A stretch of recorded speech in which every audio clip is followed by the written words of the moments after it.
അഫ്താബ്, ഒരു താൽക്കാലിക വെടിനിർത്തൽ എന്നുള്ള ഒരു തീരുമാനമാണെങ്കിൽ അതിന് ഞങ്ങൾ തയ്യാറല്ല എന്നുള്ളതായിരുന്നു ഇറാന്റെ ഇതുവരെയുള്ള ഒരു നിലപാടുണ്ടായിരുന്നു.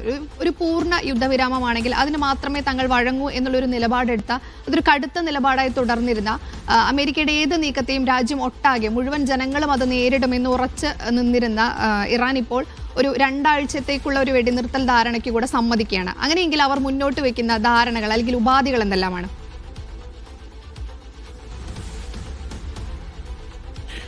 നജ്മ ഈ സൂചിപ്പിച്ചതുപോലെ തന്നെ ഇറാന്റെ തുടക്കം മുതലുള്ള ഈ ചർച്ചകളിൽ ഏറ്റവും തടസ്സം നേരിട്ടിരുന്ന പ്രധാനപ്പെട്ട ഉപാധികളിൽ ഒന്നായിരുന്നു ഇനിമേൽ ഒരു യുദ്ധം ഇറാന്റെ മേൽ ഉണ്ടാകരുത് എന്നുള്ളത്. അതോടൊപ്പം അത്തരം കർശനമായിട്ടുള്ള നിബന്ധനകളിൽ തട്ടിയാണ് പലപ്പോഴും ഈ ചർച്ചകൾ മുന്നോട്ട് പോകാതിരുന്നത്. പക്ഷേ ഇപ്പോൾ പുറത്തു വരുന്ന IRGCയുടെയും ഇറാനിലെ സുപ്രീം കൗൺസിലിന്റെയും അവകാശവാദങ്ങളിൽ പറയുന്നത് ഈ യുദ്ധം ഞങ്ങൾ ജയിച്ചിരിക്കുന്നു എന്നുള്ളതാണ്. അതിൽ തന്നെ ഇറാന്റെ സുപ്രീം കൗൺസിൽ പറയുന്നത് ഞങ്ങൾ മുന്നോട്ട് വെച്ച 10 ഉപാധികൾ അത് പ്രാഥമികമായി US അംഗീകരിച്ചിരിക്കുന്നു എന്നുള്ളതാണ് ഇറാൻ പറയുന്നത്. എന്ന് വെച്ചാൽ ഇപ്പോൾ മുന്നോട്ട് വെച്ചിരിക്കുന്ന 10 ഉപാധികളുടെ പ്രധാനപ്പെട്ട വിശദാംശങ്ങൾ കൂടി ഇപ്പോൾ പുറത്തു വന്നിട്ടുണ്ട്. അതിൽ ഏറ്റവും ശ്രദ്ധേയമായ കാര്യം ഇനി ഒരു യുദ്ധം ഇറാന്റെ മേൽ ഉണ്ടാകില്ല എന്നൊരു ഉപാധി അതിലില്ല.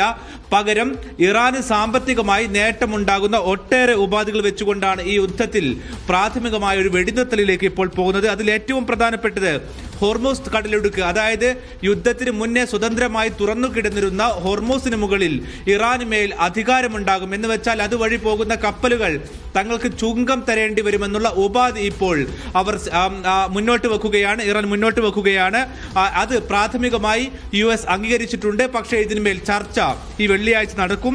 രണ്ടാമത്തേത് ഇറാന്റെ യുദ്ധത്തിൽ ഭാഗമായിട്ടുള്ള ഹിസ്ബുള്ള ഉൾപ്പെടെ മുഴുവൻ കക്ഷികളുടെ മേലുമുള്ള ആക്രമണം ഉടനടി US അവസാനിപ്പിക്കണം. മറ്റൊന്ന് യുഎസിന്റെ വിവിധ താവളങ്ങൾ ഗൾഫ് മേഖലയിലുണ്ട്. അവിടെ നിന്നാണ് ഇറാന് മേൽ ആക്രമണം നടന്നുകൊണ്ടിരിക്കുന്നത്. അതുകൊണ്ട് ഈ ഗൾഫ് മേഖലയിലെ US ബേസുകൾ പൂർണ്ണമായും പിൻവലിക്കണം. മാത്രമല്ല ഈ യുദ്ധത്തിലൂടെ ഇറാൻ ഉണ്ടായ നഷ്ടപരിഹാരം നൽകണം. മറ്റൊന്ന് ഇറാനെതിരായിട്ടുള്ള ഉപരോധം. ഈ ഉപരോധമാണ് കഴിഞ്ഞ 40 വർഷക്കാലമായി ഇറാൻ അനുഭവിച്ചു കൊണ്ടിരിക്കുന്ന പ്രധാന പ്രതിസന്ധികളിൽ ഒന്ന്. ഈ ഉപരോധം അവസാനിപ്പിക്കണം. മാത്രമല്ല ഉപരോധത്തിന്റെ ഭാഗമായി തങ്ങളുടെ സ്വത്തിനും മറ്റു അസറ്റുകൾക്കും മേൽ ലോകത്തിന്റെ വിവിധ ഭാഗങ്ങളിൽ ഉപരോധവും ഒപ്പം തന്നെ മരവിപ്പിച്ച സാഹചര്യവുമുണ്ട്. അതെല്ലാം വിട്ടു നൽകണം. മാത്രമല്ല ഇത്തരം ഉപാധികളെല്ലാം തന്നെ കരാറായി UN സുരക്ഷാ കൗൺസിലിന് മുമ്പാകെ വിട്ടു നൽകുകയും വേണമെന്നുള്ള ഉപാധികളെല്ലാം മുന്നോട്ട് വെച്ചുകൊണ്ടാണ് പ്രാഥമികമായി ഇപ്പോൾ ഒരു 2 ആഴ്ചത്തെ വെടിനിർത്തലിലേക്ക് പോകുന്നത്.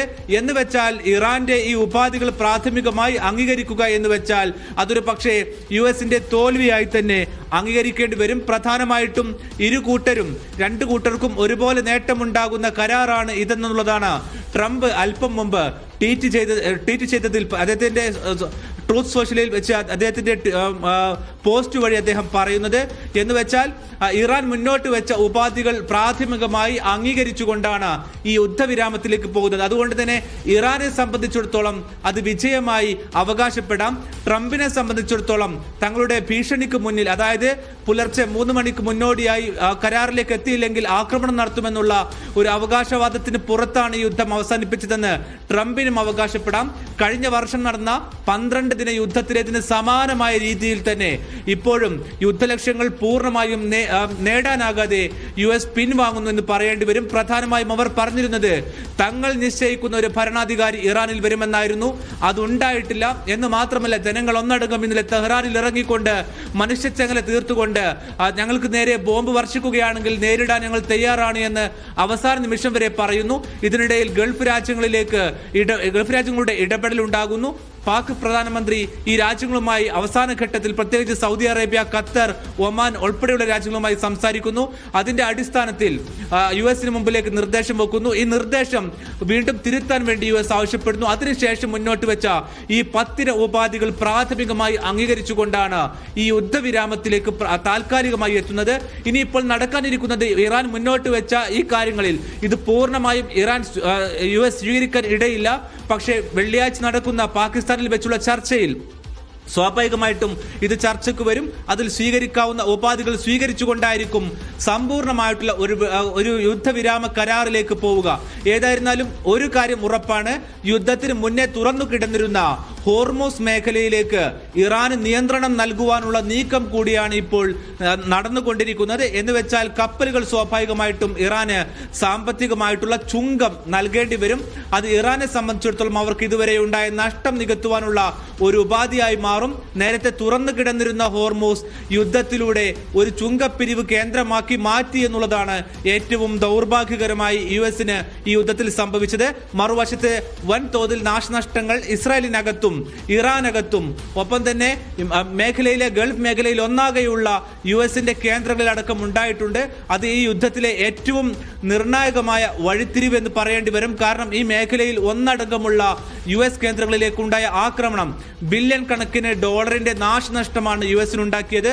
ഏറ്റവും ഒടുവിൽ കഴിഞ്ഞ വെള്ളിയാഴ്ച ഒരു യുഎസ് എയർഫോഴ്സ് ഉദ്യോഗസ്ഥൻ ഇറാനിൽ വീണ സമയത്തുണ്ടായ അദ്ദേഹത്തെ വീണ്ടെടുക്കാൻ വേണ്ടി നടത്തിയ ശ്രമങ്ങളിൽ യുഎസിന് നഷ്ടപ്പെട്ടത് ഏതാണ്ട് 4 വിമാനങ്ങളാണ്.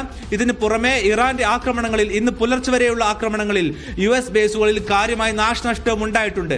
എന്ന് വെച്ചാൽ മുഴുവൻ മേഖലയിലും തിരിച്ചടി ശക്തമായി നേരിട്ടുകൊണ്ടാണ് യുദ്ധത്തിന്റെ 39ാം ദിവസത്തിൽ ഒരു യുദ്ധവിരാമത്തിലേക്ക് അല്ലെങ്കിൽ ഒരു പ്രാഥമികമായ വെടിനിർത്തൽ കരാറിലേക്ക് ഇപ്പോൾ എത്തിയിരിക്കുന്നത്.